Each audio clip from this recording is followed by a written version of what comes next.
The cockpit's not answering. Somebody's stabbed in business class. And I think there's mace that we can't breathe. I don't know. I think we're getting hijacked. This just in, you are looking at obviously a very disturbing live shot there. That is the World Trade Center, and we have unconfirmed reports this morning that a plane has crashed into one of the towers of the World Trade Center. CNN Center right now is just beginning to work on this story. It was a big disaster, a tragedy. Nobody move. Everything will be okay. If you try to make any move, you'll injure yourself and the airplane. Just stay quiet. Yes, it was George Bush. No, I don't. Yes, I do. I was at home and I was watching TV, and when I saw that video of the airplane crashing into the building, and it was terrifying. Manhattan and Washington, D.C., as I recall, and I don't remember if there was any other city. Well, 2 planes crashed into the World Trade Center buildings, and 1 on each building, and after that, another airplane crashed into the Pentagon. At 8:46 a.m., American Airlines Flight 11 from Boston, with 92 aboard, traveling at a speed of 470 miles per hour, strikes the North Tower of the World Trade Center complex.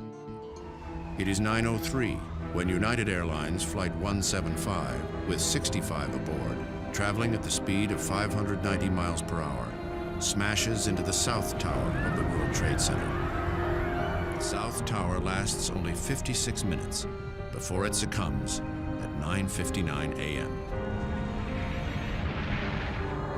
At 10:28, the television mast atop the North Tower spears straight down.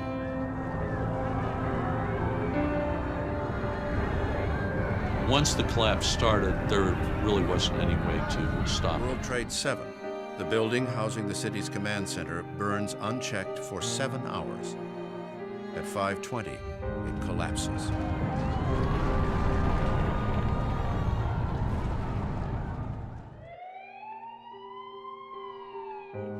I think around 3,000. A dust cloud billows outward for blocks. Victims stagger away.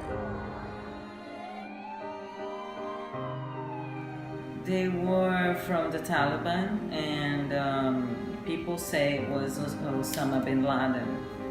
I don't know, I'm not sure, but that's what we heard. Well, United States has a very complicated international politics, and it's very good on creating enemies.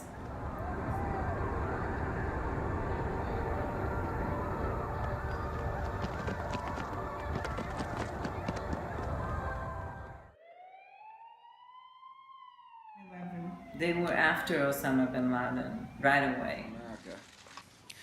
Today we've had a national tragedy. 2 airplanes have crashed into the World Trade Center in an apparent terrorist attack on our country, and have ordered that the full resources of the federal government go to help the victims and their families, and to conduct a full-scale investigation to hunt down and to find those folks who committed this act. September 20th speech, the president announced a new guiding principle in foreign policy that became known as the Bush Doctrine. America would go to war with terrorism, making no distinction between the terrorists and the nations that harbored them. Bush laid out the terms for the world that night: either you are with us or you are with the terrorists. I got terrified. We didn't know what would come next.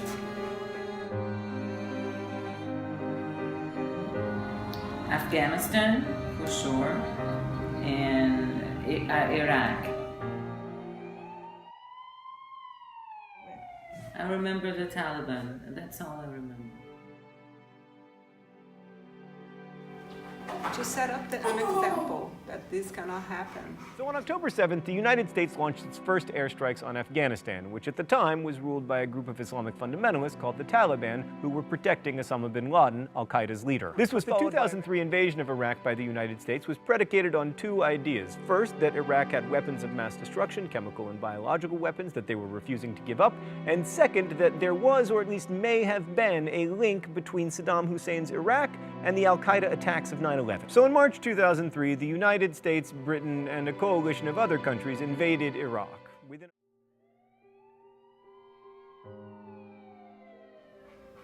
I don't know. I don't know.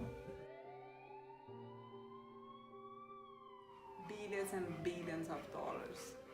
And the costs of the war, which were promised to be no more than $60 billion, had ballooned to $200 billion.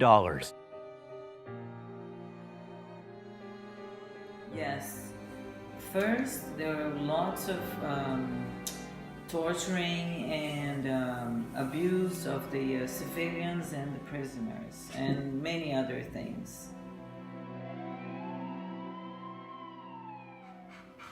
Yes. War is never justified. No, exactly, no.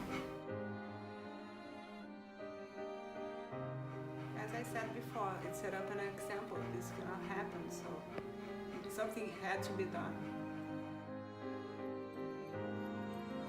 War is always beneficial for some areas, for the gun manufacturers, and money-wise, and for petroleum and everything. So yes, I suppose there were.